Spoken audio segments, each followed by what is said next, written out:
ಎಲ್ರಿಗೂ ಸ್ವಾಗತ. ದೀಪಗಳ ಮಹತ್ವದ ಬಗ್ಗೆ ನೋಡೋಣ ಬನ್ನಿ.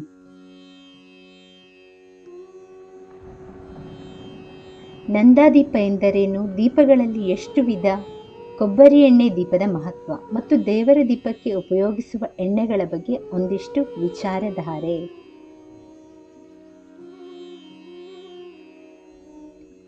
ಹಿಂದೂ ಧರ್ಮದಲ್ಲಿ ದೀಪವನ್ನು 2 ರೀತಿ ಹಚ್ಚುವ ಪದ್ಧತಿ ಇದೆ. ಮೊದಲನೆಯದಾಗಿ ನಂದಾದೀಪ, ಎರಡನೆಯದಾಗಿ ತಾತ್ಕಾಲಿಕ ದೀಪ. ನಂದಾದೀಪ ದಿನವಿಡೀ ನಂದಿ ಹೋಗದೆ ದೇವರನ್ನು ಬೆಳಗುವ ದೀಪವೇ ನಂದಾದೀಪ. ದೇವರ ಮುಂದೆ ಹಚ್ಚಿದ ನಂದಾದೀಪದ ಮೂಲದಲ್ಲಿ ಗೌರಿಯೂ, ಮಧ್ಯಭಾಗದಲ್ಲಿ ಸರಸ್ವತಿಯೂ, ಅಗ್ರಭಾಗದಲ್ಲಿ ಲಕ್ಷ್ಮಿಯೂ ನೆಲೆಸಿರುತ್ತಾರೆ.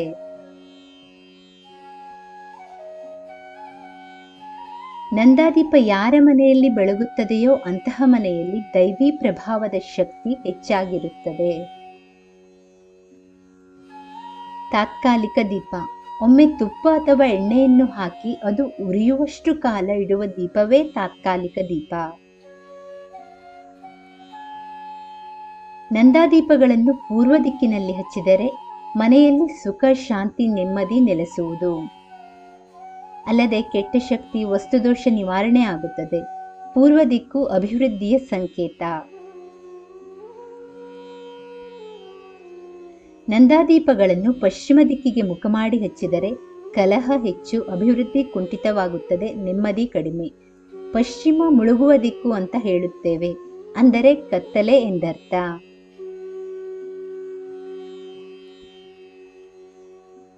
ದಕ್ಷಿಣ ದಿಕ್ಕಿಗೆ ಮುಖ ಮಾಡಿ ದೀಪ ಹಚ್ಚಿದರೆ ಆದಾಯ ಕಡಿಮೆ ಇದ್ದು ಖರ್ಚು ಹೆಚ್ಚಾಗುವುದು, ಅನಾರೋಗ್ಯ ಸಮಸ್ಯೆಗಳು ಜಾಸ್ತಿಯಾಗುತ್ತವೆ. ಇದು ಯಮನ ದಿಕ್ಕು. ಅಶ್ವಯುಜ ತ್ರಯೋದಶಿಯ ದಿವಸ ಮಾತ್ರ ದಕ್ಷಿಣ ದಿಕ್ಕಿಗೆ ಮುಖ ಮಾಡಿ ದೀಪ ಹಚ್ಚಬೇಕು.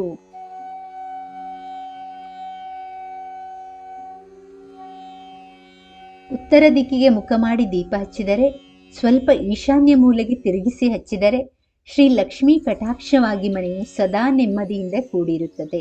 ಕೆಲವು ವಾಸ್ತು ದೋಷಗಳು ಪರಿಹಾರವಾಗುತ್ತವೆ.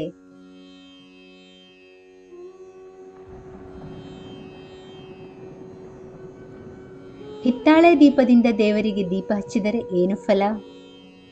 ಯಾರ ಮನೆಯಲ್ಲಿ ದೇವರಿಗೆ ಹಿತ್ತಾಳೆ ದೀಪವನ್ನು ಹಚ್ಚುತ್ತಾರೋ ಆ ಮನೆಯಲ್ಲಿ ದೇವರಿಗೆ ತೇಜಸ್ಸು ಜಾಸ್ತಿಯಾಗಿ ಮನೆಗೆ ದೈವ ಬಲ ಬರುವುದು. ಹಿತ್ತಾಳೆ ದೀಪವನ್ನು ಹಚ್ಚಿ ದೇವರನ್ನು ಪೂಜಿಸಿದರೆ ಆ ಮನೆಯಲ್ಲಿ ರೋಗಬಾಧೆಗಳು, ಅಪಮೃತ್ಯುಗಳು ಬರುವುದಿಲ್ಲ. ಮಂತ್ರಸಿದ್ಧಿ ಬೇಕೆನ್ನುವವರು ಹಿತ್ತಾಳೆ ದೀಪ ಹಚ್ಚಿ ಪೂಜಿಸಿದರೆ ಮಂತ್ರವು ಬೇಗ ಸಿದ್ಧಿಯಾಗುವುದು.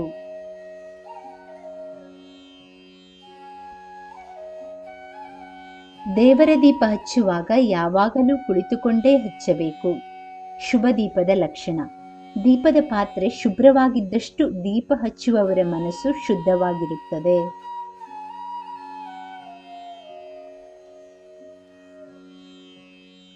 ದೀಪ ಹಚ್ಚುವ ಜಾಗದಲ್ಲಿ ಗಾಳಿಯು ಮಂದಸ್ಮಿತವಾಗಿದ್ದು ತಂಗಾಳಿಯು ಬೀಸುತ್ತಿದ್ದರೆ ಅಂತಹ ಮನೆಯಲ್ಲಿ ಶಾಂತಿಯುತವಾದ ವಾತಾವರಣ ಇದ್ದು ನೆನೆದ ಕಾರ್ಯಗಳು ಸುಸೂತ್ರವಾಗಿ ನಡೆಯುತ್ತದೆ.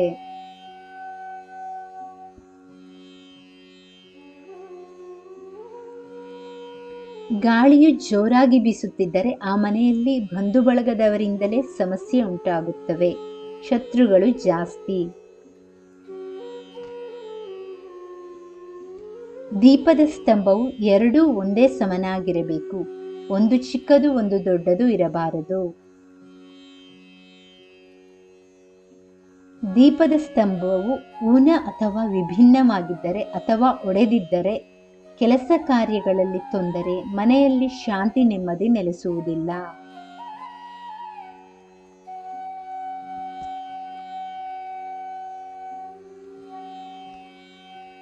ಬೆಸುಗೆ ಮಾಡಿರುವ ದೀಪದ ಸ್ತಂಭವನ್ನು ಉಪಯೋಗಿಸಬಾರದು. ಅಂದರೆ ಒಮ್ಮೆ ದೀಪದ ಸ್ತಂಭವು ಭಿನ್ನವಾಗಿದ್ದು ಮತ್ತೆ ಅದನ್ನು ಬೆಸುಗೆ ಹಾಕಿಸಿ ಸರಿಪಡಿಸಿದ ನಂತರವೂ ಉಪಯೋಗಿಸಬಾರದು.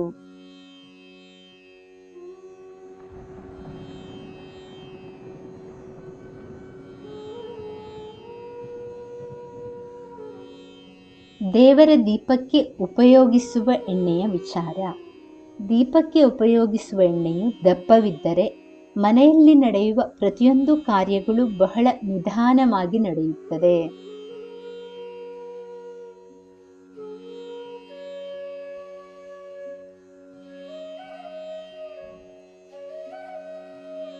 ದೀಪಕ್ಕೆ ಉಪಯೋಗಿಸುವ ಎಣ್ಣೆಯು ತೆಳುವಾಗಿದ್ದರೆ ಮನೆಯಲ್ಲಿ ನಡೆಯುವ ಪ್ರತಿಯೊಂದು ಕಾರ್ಯಗಳು ಸುಸೂತ್ರವಾಗಿ ನಡೆಯುತ್ತದೆ, ಕಷ್ಟಗಳು ನಿವಾರಣೆಯಾಗುತ್ತದೆ. ದೀಪಕ್ಕೆ ಉಪಯೋಗಿಸುವ ಎಣ್ಣೆಯು ಒಂದೇ ಎಣ್ಣೆ ಆಗಿದ್ದರೆ ಕೆಲಸ ಕಾರ್ಯಗಳು ಸುಸೂತ್ರವಾಗಿಯೂ ಸುಗಮವಾಗಿಯೂ ನಡೆಯುತ್ತದೆ.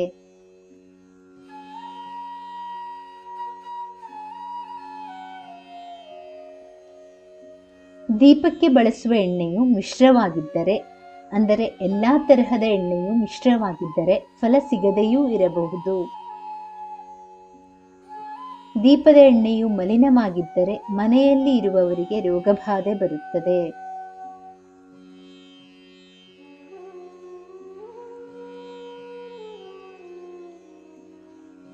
ದೀಪದ ಎಣ್ಣೆಯು ಕಪ್ಪಾಗಿದ್ದರೆ ಮನೆಯಲ್ಲಿ ಇರುವವರಿಗೆ ತೇಜಸ್ಸು ಕಡಿಮೆ ಆಗುತ್ತದೆ.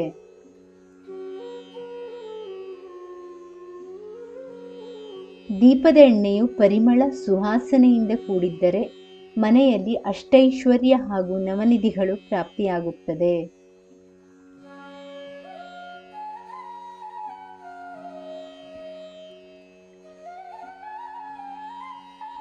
ದೀಪಕ್ಕೆ ಬಿಸಿ ಎಣ್ಣೆ ಅಥವಾ ಬಿಸಿ ತುಪ್ಪ ಹಾಕಿದರೆ ಮನೆಯಲ್ಲಿ ಕೂಗಾಟ, ಕೋಪ, ಹಠ ಇನ್ನೂ ಜಾಸ್ತಿ ಆಗುತ್ತದೆ. ದೀಪದ ಎಣ್ಣೆಯು ತಂಪಾಗಿದ್ದರೆ ಮನೆಯಲ್ಲಿ ಶಾಂತಿಯ ವಾತಾವರಣ ಇದ್ದು ಸುಖ, ಸಂತೋಷ, ನೆಮ್ಮದಿ ಇರುತ್ತದೆ.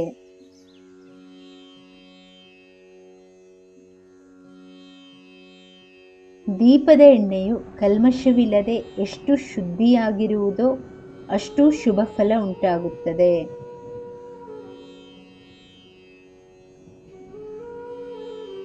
ಅಂತಹ ಎಣ್ಣೆಯಿಂದ ಮನೆಯಲ್ಲಿ ದೀಪ ಹಚ್ಚಿದರೆ ಆ ಮನೆಗೆ ದೇವರ ಹಾಗೂ ಗುರುಗಳ ಅನುಗ್ರಹ ಉಂಟಾಗಿ ಮನೆಯು ಬಹಳ ಚೆನ್ನಾಗಿ ನಡೆಯುತ್ತದೆ.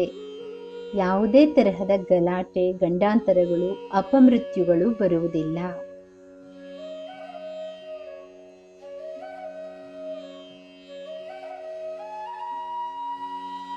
ಕೊಬ್ಬರಿ ಎಣ್ಣೆಯ ದೀಪದ ಮಹತ್ವಗಳು. ಯಾರ ಮನೆಯಲ್ಲಿ ಕೊಬ್ಬರಿ ಎಣ್ಣೆಯಿಂದ ದೇವರ ದೀಪವನ್ನು ಹಚ್ಚುತ್ತಾರೋ ಆ ಮನೆಯಲ್ಲಿ ಶುಭ ಕಾರ್ಯಗಳು ಬಹಳ ಬೇಗ ಜರುಗುತ್ತವೆ. ಯಾರು ಕುಲದೇವತೆಗೆ ಕೊಬ್ಬರಿ ಎಣ್ಣೆಯನ್ನು ಹಾಕಿ ನಂದಾದೀಪ ಹಚ್ಚುತ್ತಾರೋ ಅವರ ಮನೆಯಲ್ಲಿ ಸಿರಿ ಸಂಪತ್ತು ವೃದ್ಧಿಯಾಗುತ್ತದೆ.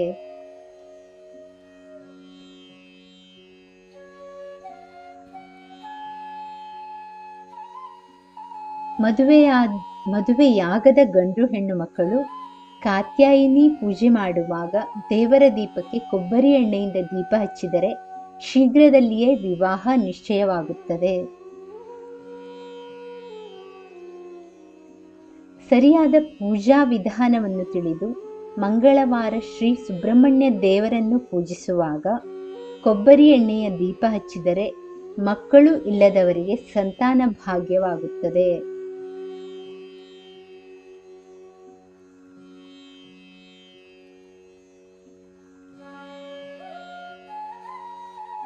ಅಷ್ಟೋತ್ತರ ಸಂಕಲ್ಪದಿಂದ ಅಶ್ವತ್ಥ ಮರದ ಕೆಳಗೆ ಇರುವ ನಾಗರ ಕಲ್ಲಿಗೆ ತನೆ ಎರೆಯುವಾಗ ಶ್ರೀ ಅಶ್ವತ್ಥ ನಾರಾಯಣ ಸ್ವಾಮಿಗೆ ಕೊಬ್ಬರಿ ಎಣ್ಣೆಯ ದೀಪ ಹಚ್ಚಿದರೆ ದಾಂಪತ್ಯ ಕಲಹ ನಿವಾರಣೆಯಾಗುತ್ತದೆ.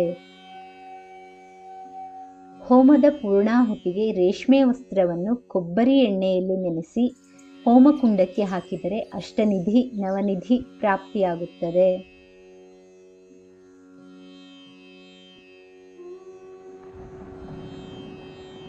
ವಿಶೇಷ ಸ್ತೋತ್ರ, ಸಂಕಲ್ಪ, ನೈವೇದ್ಯದಿಂದ ಪ್ರತಿ ಶನಿವಾರದಂದು ಶ್ರೀನಿವಾಸ ದೇವರಿಗೆ ಮನೆಯಲ್ಲಿ ಯಾರು ಕೊಬ್ಬರಿ ಎಣ್ಣೆಯಿಂದ ದೀಪ ಹಚ್ಚಿ ತುಳಸಿ ಹಾರ ಹಾಕಿ ಪೂಜಿಸುತ್ತಾರೋ ಅವರಿಗೆ ಹಣದ ಸಮಸ್ಯೆ ನಿವಾರಣೆಯಾಗುತ್ತದೆ.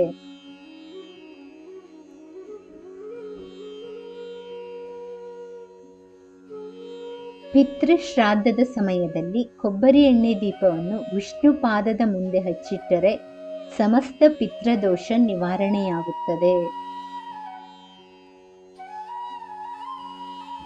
ಇಷ್ಟಾರ್ಥ ಸಿದ್ಧಿ, ಸುಖ, ಸಂತೋಷ, ಸಮೃದ್ಧಿ, ಉತ್ತಮ ಆರೋಗ್ಯ ಪ್ರಾಪ್ತಿಗಾಗಿ ಮತ್ತು ಹಬ್ಬ ಹರಿದಿನಗಳಿಗೆ ಆಯಾ ದೇವರ ಸಂಕಲ್ಪದ ಜೊತೆಯಲ್ಲಿ ನಿಮ್ಮ ಇಷ್ಟ ಹಾಗೂ ಅನುಕೂಲಕ್ಕೆ ತಕ್ಕಂತೆ ತುಪ್ಪ, ಎಳ್ಳಿನ ಎಣ್ಣೆ ಮತ್ತು ಕೊಬ್ಬರಿ ಎಣ್ಣೆಗಳಿಂದ ದೀಪ ಬೆಳಗಿಸಬಹುದು. ವೀಕ್ಷಕರೇ, ಈ ಮಾಹಿತಿ ಇಷ್ಟವಾದಲ್ಲಿ ದಯವಿಟ್ಟು ವಿಡಿಯೋನ ಲೈಕ್ ಮಾಡಿ, ಚಾನಲನ್ನು ಸಬ್ಸ್ಕ್ರೈಬ್ ಮಾಡಿ. ಕೇಳಿದ್ದಕ್ಕಾಗಿ ಧನ್ಯವಾದಗಳು. Thank you for watching.